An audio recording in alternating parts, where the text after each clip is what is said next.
ஒரு காட்டுல பறவைங்களும் குரங்குகளும் ஒற்றுமையா சந்தோஷமா வாழ்ந்து வந்தாங்க.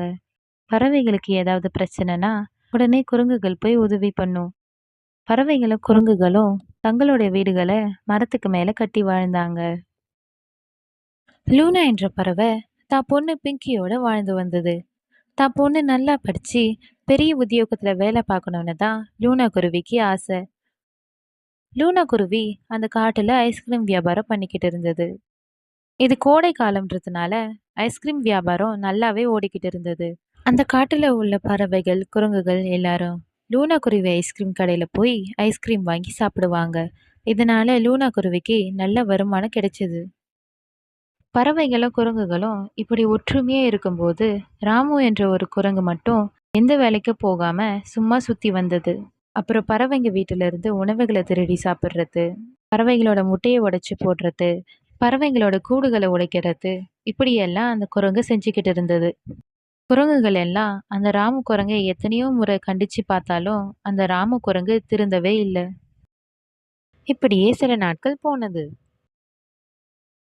பிறகு ஒரு நாள் ராமு குரங்கு லூனாவோட ஐஸ்கிரீம் கடைக்கு போச்சு. அங்க எல்லா பறவைகளும் ஐஸ்கிரீம் சாப்பிட்டுக்கிட்டே இருந்தாங்க. அப்போ அந்த ராமு குரங்கு, இங்க பாரு லூனா, எனக்கு 2 ஐஸ்கிரீம் கொடு. உனக்கு பணத்தை நாளைக்கு கொடுக்கறேன். இங்க பாரு ராமு, ஏற்கனவே என் கடையில நீ நிறைய ஐஸ்கிரீம் வாங்கி சாப்பிட்ருக்க. ஆனா ஒரு தடவை கூட பணத்தை கொடுக்கல. பணத்தை கேட்டா இன்னைக்கு தரேன் நாளைக்கு தரேன்னு சொல்ற. ஆனா இது வரைக்கும் பணத்தை நீ கொடுக்கவே இல்லை. இதுக்கு மேல என்னால உனக்கு ஃப்ரீயா ஐஸ்கிரீம் தர முடியாது. வியாபார நேரத்துல இங்க நிக்காத ராமு, போ. இப்படி லூனா குருவி சொல்ல, ஏய் குருவி, ஐஸ்கிரீம் கேட்டா தர முடியாதுன்னா சொல்ற. அது மட்டும் இல்லாம கடையை விட்டு வெளியே போன்னு சொல்ற. ஒரு சாதாரண குருவி குரங்கு கிட்ட மோதுனா என்ன ஆகுன்னு இந்த லூனாக்கு புரிய வைக்கணும். லூனா குருவி ஐஸ்கிரீம் கடை பக்கத்துல ரோசி கிளி துணி கடை வச்சிருந்தது. அன்னைக்கு நைட்டு வியாபாரம் முடிஞ்சதும் கடையை மூடிட்டு லூனாவும் பிங்கியும் பக்கத்துல இருக்கிற ரோசி கிளி கடைக்கு போனாங்க. லூனாவை பார்த்த ரோசி கிளி, வா லூனா, பக்கத்திலேயே கடை வச்சிருக்க. இன்னைக்கு தான் என் கடைக்கு வரணும்னு தோணுச்சா? ரோசி அக்கா, என் பொண்ணு பிங்கி நாளையில இருந்து காலேஜ் போறா. அவளுக்கு ட்ரெஸ் எடுக்கணும். நல்ல ட்ரெஸ்ஸா காட்டுங்க. அப்புறம் ரோசி அக்கா, உங்க பையனும் அந்த காலேஜ்ல தானே படிக்கிறான்? ஆமா லூனா, அவனுக்கு தேவையானதையும் நான் வாங்கி கொடுக்கணும். லூனா, காலேஜ் ஃபீஸ் கட்ட பணம் ரெடி பண்ணிட்டியா? நாளைக்கே நம்ம 2 பேரும் ஃபீஸ் கட்டிட்டு பிள்ளைங்களை காலேஜில் விட்டுட்டு வருவோம். ரோசி அக்கா, எப்படியும் இந்த மாதம் ஐஸ்கிரீம் கடையில் நல்லா வியாபாரம் ஆச்சு. அதனால் காலேஜ் ஃபீஸ் ரெடி பண்ண முடிஞ்சது. இல்லைனா என் நிலைமை என்ன ஆயிருக்குமோ. பிறகு லூனாவும் பிங்கியும் துணியை எடுத்துக்கிட்டு வீட்டுக்கு போனாங்க. பிறகு இரவு நேரம் வந்தது. அம்மா, நீங்க நினைச்ச மாதிரியே நான் நல்லா படிச்சு காலேஜ்ல ஃபர்ஸ்ட் மார்க் எடுப்பேம்மா. அப்புறம் நல்ல வேலைக்கு போய் உங்களை நல்லா பார்த்துக்குவேன். சரி பிங்கி, நீ இப்போ நல்லா தூங்கு. மற்றதை காலையில் பேசிக்கலாம்.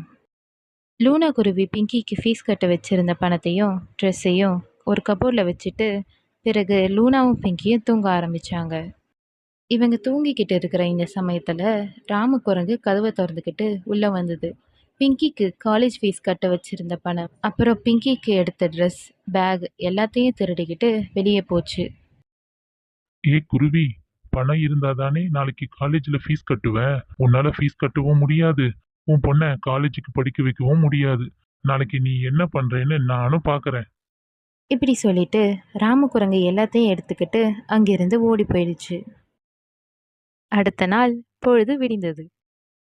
தூங்கி எழுந்திருச்ச லூனா குருவி காலேஜுக்கு கட்ட வேண்டிய பணத்தையும் பிங்கியோட புது ட்ரெஸ்ஸையும் காணும்னு, அட கடவுளே, கபோர்டில் இருந்த பணத்தையும் ட்ரெஸ்ஸையும் யார் எடுத்தா?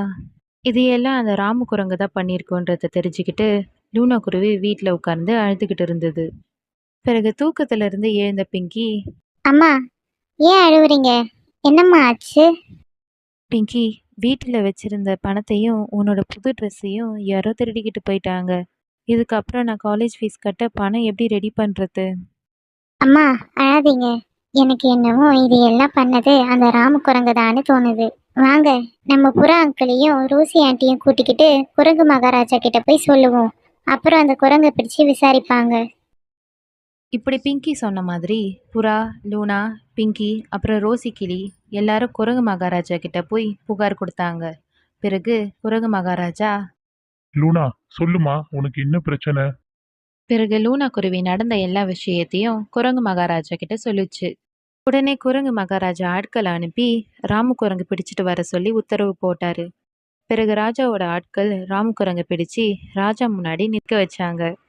ராஜாவும் விசாரிச்சாரு.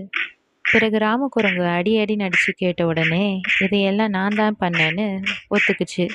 பிறகு எடுத்த பணத்தையும் ட்ரெஸ்ஸையும் ராமு குரங்கு கிட்ட இருந்து வாங்கி லூனா குருவி கிட்ட கொடுத்தாரு குரங்கு மகாராஜா. ஏ ராமு, இந்த காட்டுல பறவைகளும் குரங்கினமான நாமளும் ஒற்றுமையா வாழ்ந்துகிட்டு இருக்கோம். லூனா குருவி யார்கிட்டயும் எந்த உதவியும் எதிர்பார்க்காம சொந்தமா உழைச்சி தன்னோட மகளை வளர்க்கிறா. ஆனா நீ எந்த வேலையும் செய்யாம திருடி சாப்பிட்டுக்கிட்டு இருக்கிற.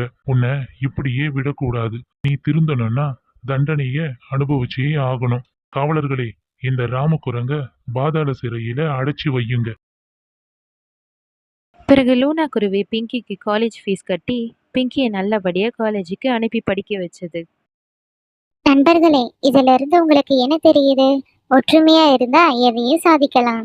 இந்த வீடியோ உங்களுக்கு பிடிச்சிருந்தா லைக் பண்ணுங்க, ஷேர் பண்ணுங்க, சப்ஸ்கிரைபும் பண்ணுங்க. தேங்க்ஸ் ஃபார் வாட்சிங்.